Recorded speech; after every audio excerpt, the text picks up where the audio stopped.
We can. Hey, everybody, good afternoon. Sorry for the late afternoon gaggle. Obviously, lots going on here. So, again, thanks for joining late. I do want to start by expressing our deep condolences to all the victims and the families, and certainly the community of Madison today. Just horrific news, and news that no family, no parent, no sibling, no son or daughter ever wants to hear. Just terrible, and we will continue to stay focused on the community there in Madison, and we'll obviously offer whatever help may be required or needed of local and state authorities. I can tell you that the president has been briefed on the school shooting there, and that senior White House officials are, as you would expect we would be, in touch with our local counterparts there in Madison to provide whatever support that they need. Now, I want to address a couple of more things here before we take your questions, and first to the continued interest in drones. And just at the outset, I think it's important to remember a bit of context here. There are more than 1 million drones that are lawfully registered with the Federal Aviation Administration here in the United States. And there are thousands of commercial, hobbyist, and law enforcement drones that are lawfully in the sky on any given day. That is the ecosystem that we are dealing with. And it is legal, it is proper. In fact, in many cases, these drones provide valuable services, both on the commercial side and on the law enforcement, public safety side. And with the technology evolving as it is, we have every expectation that the number of drones in the skies over the United States is going to increase over time. Now, with respect to what's going on in and around New Jersey, the FBI has received now tips of some 5,000 reported drone sightings in the last few weeks, about 100 of which they felt needed to be followed up on. So out of 5,000 tips, they did the analysis and determined that about 100 required following up on. We also have federal government resources and personnel supporting state and local officials as they investigate these reports. We're obviously quickly working to help state and local authorities prioritize and follow up on the leads that are still being followed up on. As Secretary Mayorkas said, we have sent additional advanced detection technology to the region. And of course, we've sent some trained visual observers as well. Having closely examined the data, having closely looked at the tips and collated them as best we can from concerned citizens, we assess that the sightings to date include a combination of lawful commercial drones, hobbyist drones, and law enforcement drones, as well as manned fixed-wing aircraft, helicopters, and even stars that were mistakenly reported as drones. We have not identified anything anomalous or any national security or public safety risk over the civilian airspace in New Jersey or other states in the Northeast. The work continues. So that said, we obviously recognize the concern among many communities. We continue to support state and local authorities, as I said, with technology and law enforcement support, and we will continue to follow up as appropriate on the leads that are still active. But I want to stress again, our assessment at this stage is that the activity represents commercial, hobbyist, law enforcement drones, all operating legally and lawfully, and or civilian aviation aircraft. As we continue to work through the leads that are out there, we'll continue to share what we can. And I would add that this assessment that I just read out is coming from law enforcement officials. I want to add that we urge Congress to enact counter UAS unmanned aerial systems legislation that has been proposed and repeatedly requested by this administration that would extend and expand existing counter drone authorities to help identify and counter any threat that does emerge. There are gaps and seams, for instance, between the various government agencies, federal, local, and state. And this counter UAV, counter drone legislation would help us close some of those gaps and seams. So we need Congress to act. And so when Congress reconvenes in January, we're going to be calling on them to put in place a bipartisan task force to examine congestion in the skies and to help set appropriate rules to address the public's concerns. Now, additionally, there have been a limited number of visual sightings of drones over military facilities in New Jersey and elsewhere, much of which is, of course, restricted airspace.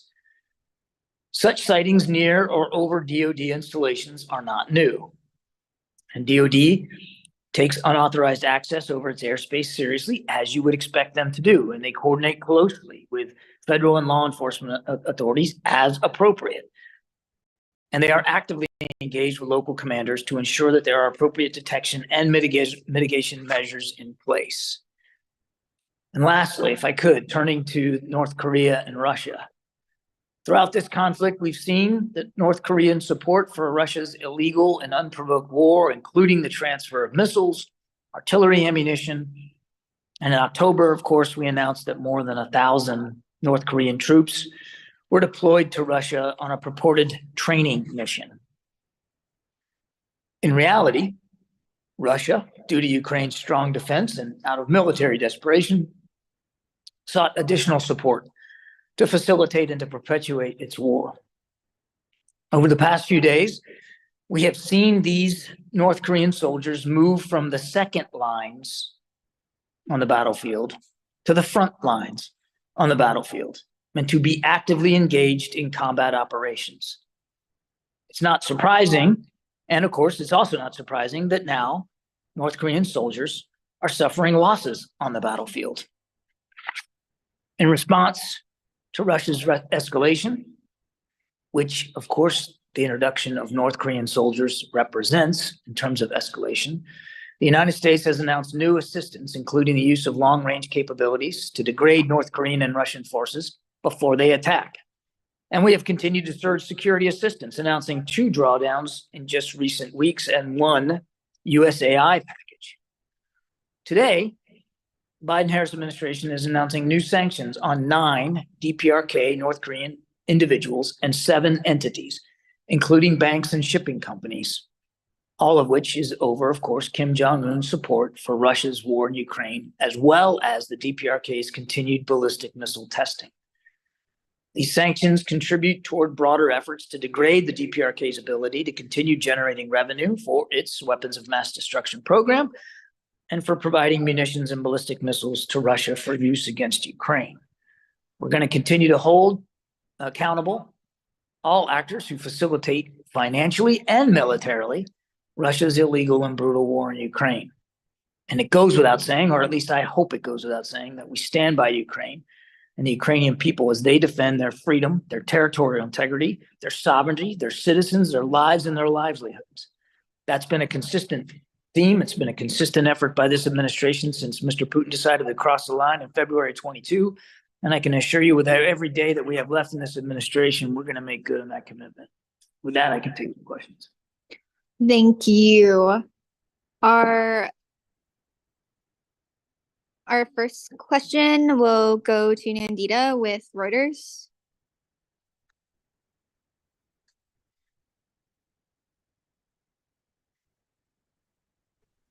Hi, can you hear me? Yep.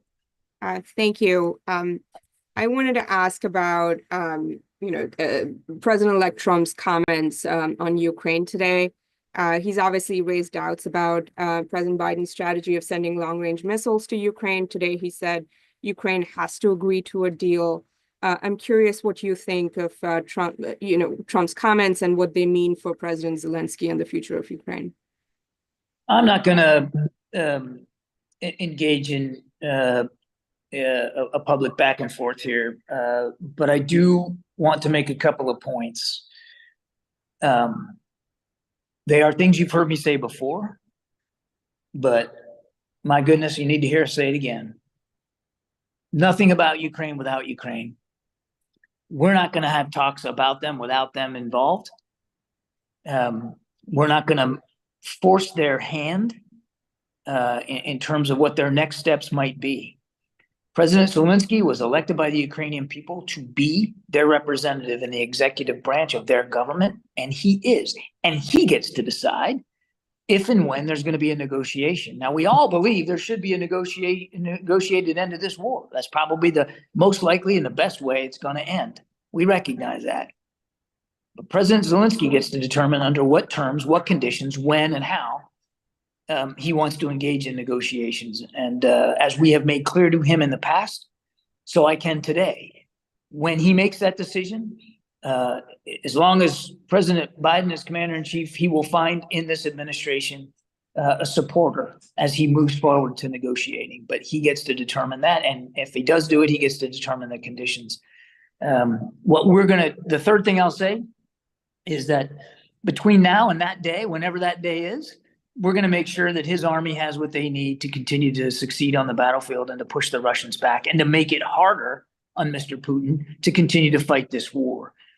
I mean, even as we're talking here, it is true that the Russians have made some plotting progress in the east, and it is true that they are going after Ukrainian lines in and around Kursk, but they're doing it with North Korean soldiers because that's how desperate he is.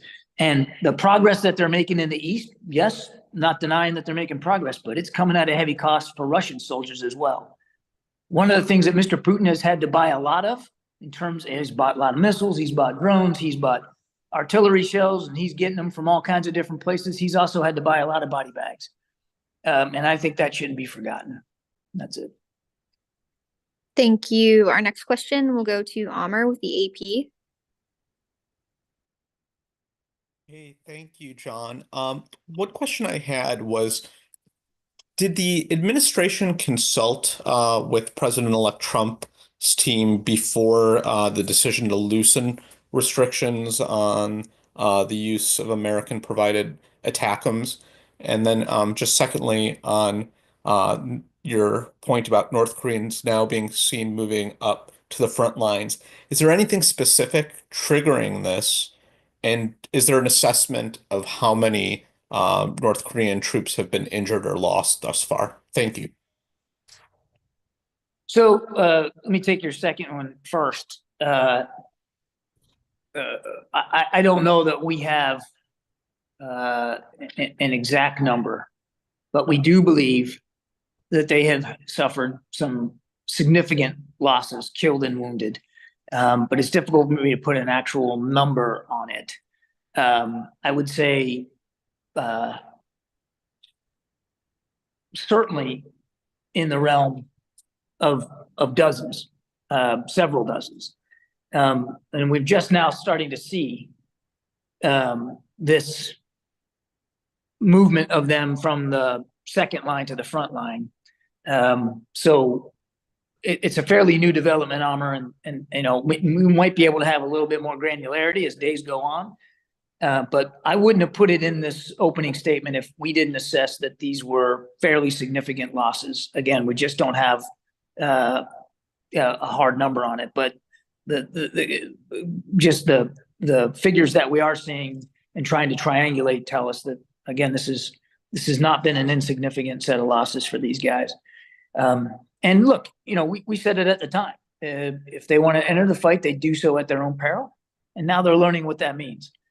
On your first question, look, the conversations that we were having inside the administration about ATACMS started before the election. All I can assure you is that in the conversations we've had with them since the election, and we've had it at various levels, we have articulated to them the logic behind it, the thinking behind it, why we were doing it. and to stress to them that this was in response, quite frankly, to the North Korean troops being put on the battlefield, which they did before the election. Is it, John, just real briefly, is it incorrect when when President-elect Trump said that he wasn't consulted? Again, I'm not going to get into a back and forth with the president-elect or his team.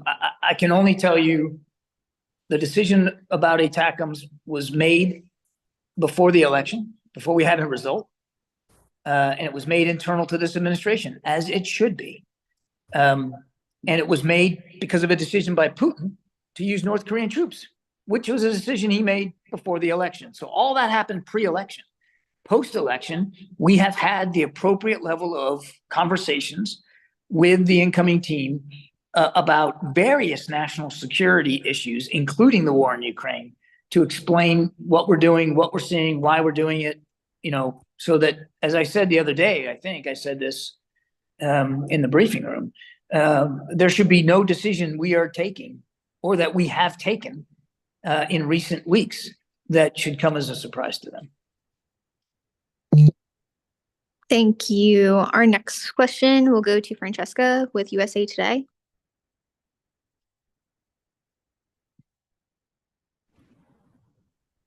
Thanks so much for doing this. I had a question about something else that the president-elect said today. Kirby, he said that the U.S. military and both President Biden know where the drones are coming and going from. He indicated perhaps that you know more than you're letting on, and said that you should stop keeping people in suspense, that you should tell them what you know. Could you just respond to that, and whether the administration does know more, whether the military and the White House do know more about where the drones are coming and going from? I've talked to you guys last week. We did a backgrounder over the weekend, and I'm talking to y'all today.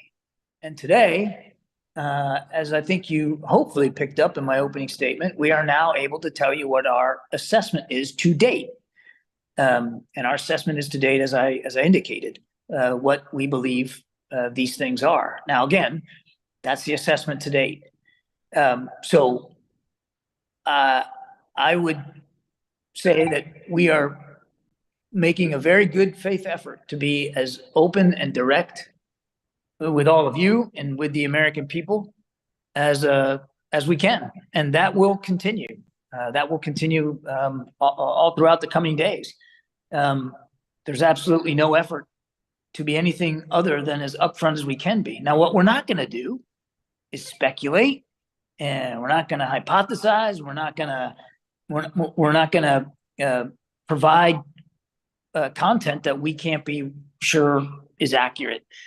So, I recognize that some of the criticism over the last few days has been that we haven't said more of what we know. It's because we didn't have as much information as we do now after a few more days of extra resources, extra personnel, extra analysis. And so that's why I'm coming out here at 4:30 on a Monday to let you know what we've learned.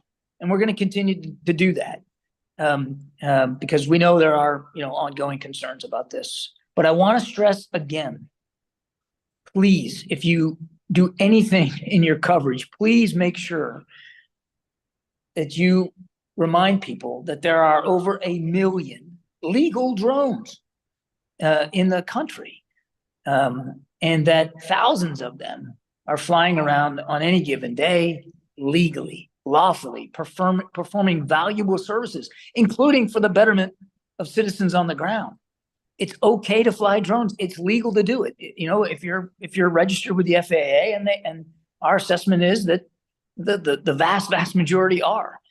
And the other thing I'd ask you to please keep front and center is that we're monitoring this in real time and analyzing it in dang near real time. And still today, on Monday, we have not seen anything that indicates a threat to national security or a public safety risk.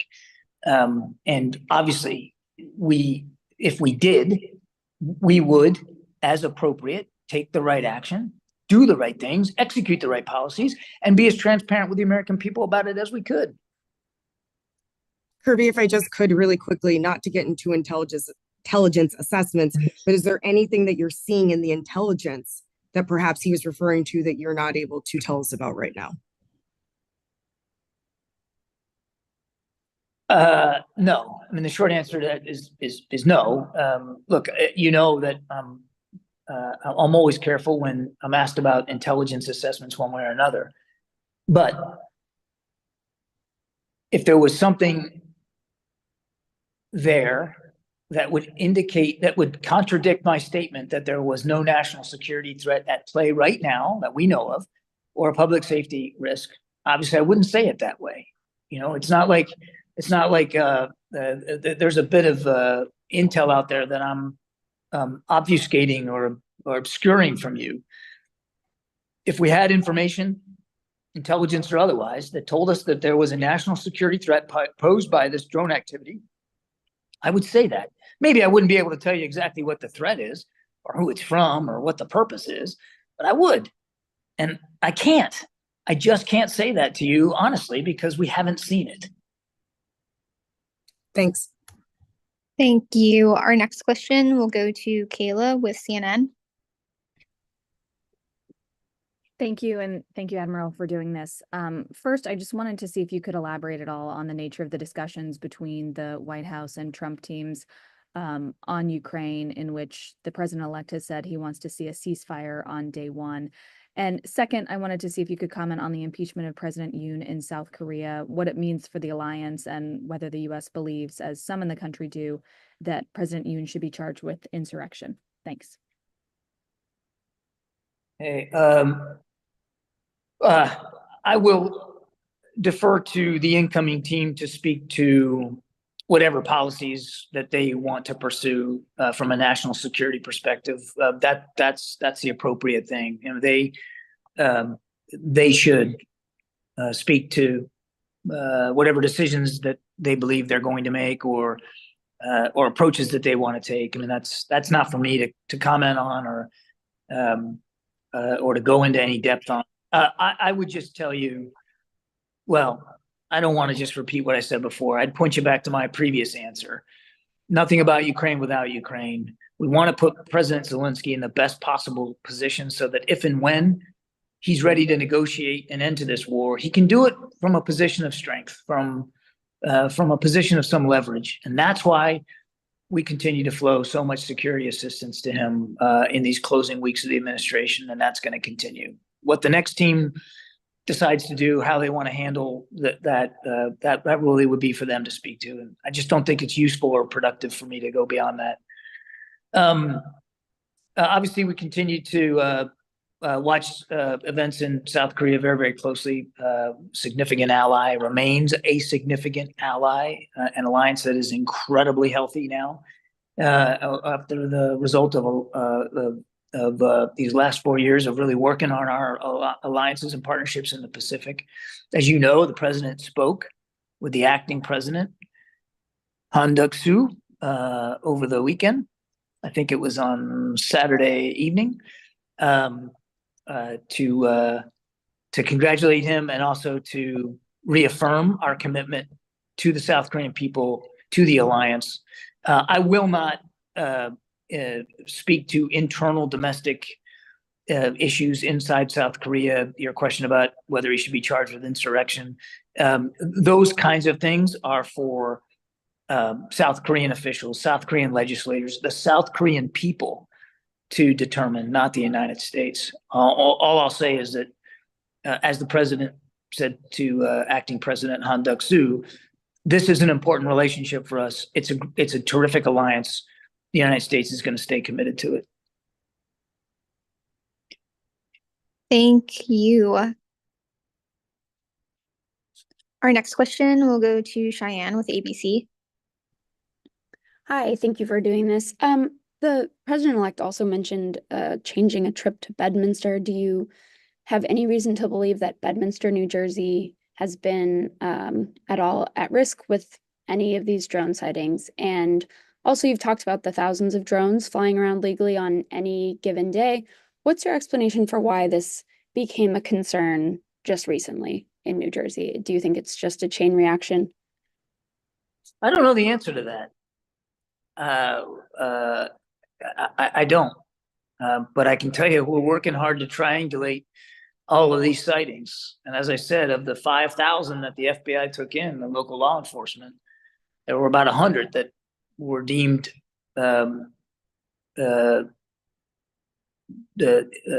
required, I should say, to follow up on. So I don't know. I can't explain the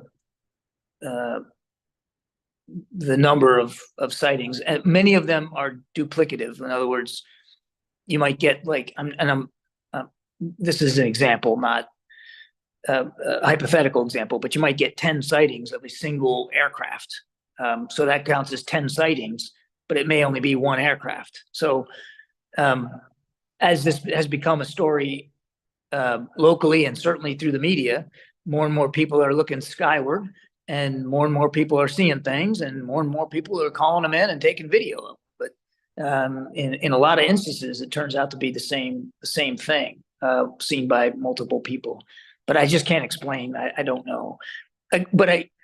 Your question, I think, gets to why I made those comments at the beginning, to remind people of the sheer size and scope of unmanned aerial systems that are flying legally and lawfully every day over this country.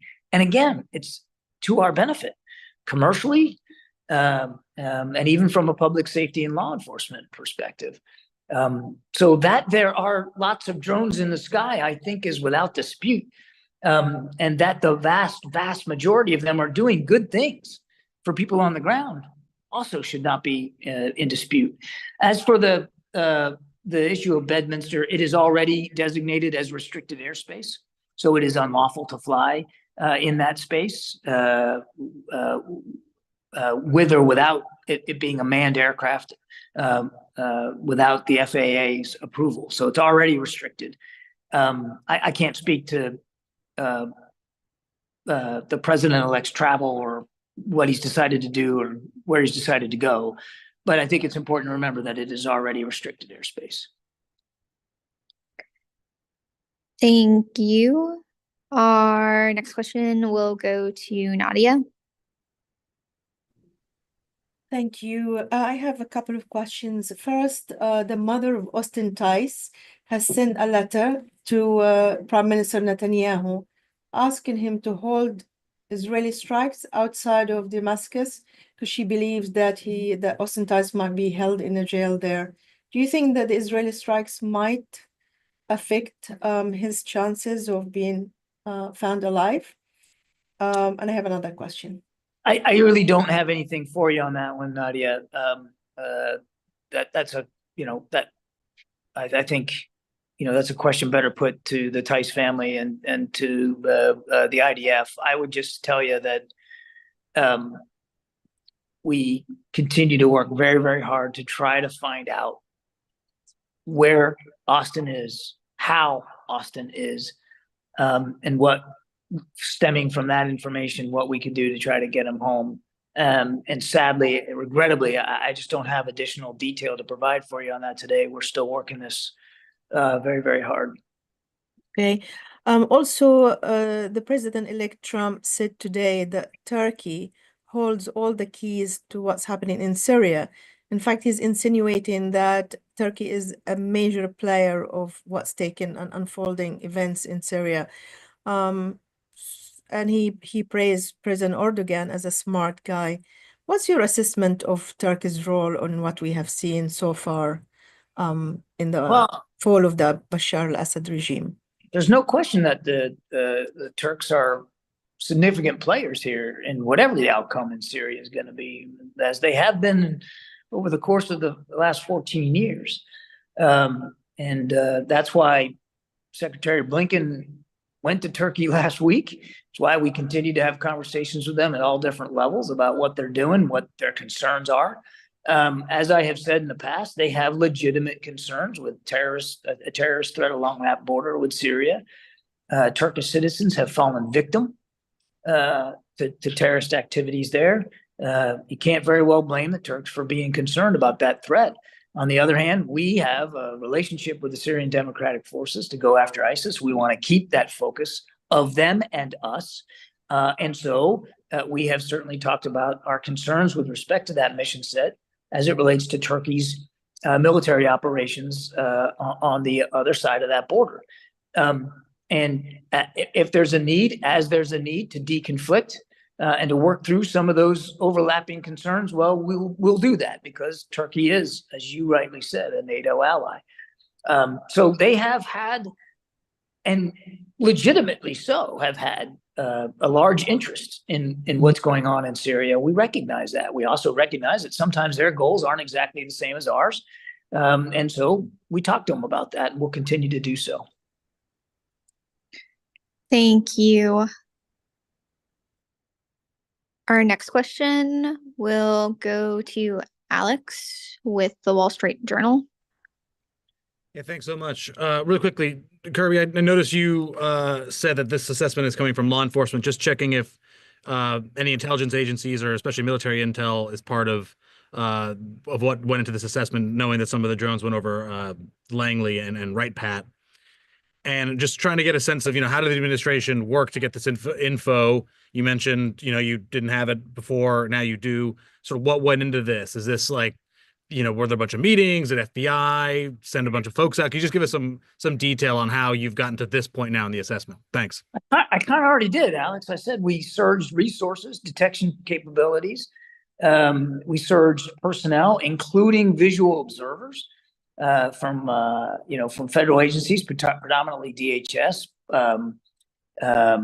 The military, the Defense Department has surged some additional detection capabilities, certainly with respect to Naval Weapons Station Earl and Picatinny Arsenal. So the assessment I was able to offer today was really the result of the collective action of all of these efforts, including continued work by local law enforcement and state officials.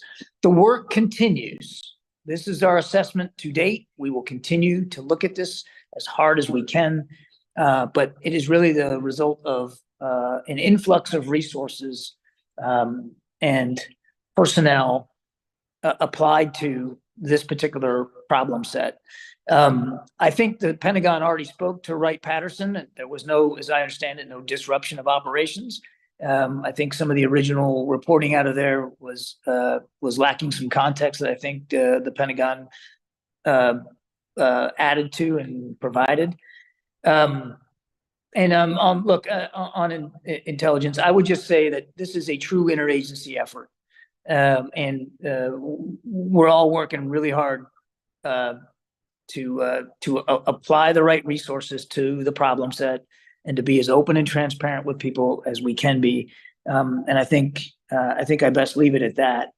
Again, I want to foot stomp what I said earlier. It's important for people to understand the ecosystem of drones over the skies of the United States. I mean, there's a lot of activity.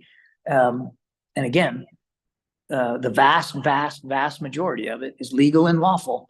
And we believe, again, to date, our assessment is that the sightings thus far have been of that ilk, but we'll continue to keep looking. Thank you. We have time for one more question, and we'll go to Robin Wright. Thank you, John. Can I take you further afield to Syria and ask you, has there been any more contact between the United States and HTS? And secondly, can you give us a sense of what Iran is doing in Syria? The head of the IRGC said that there have been evacuations of 4,000 citizens from Iran. Do you have a sense of what Iran's doing in the aftermath of Assad's demise, or what it's planning to do? Thank you.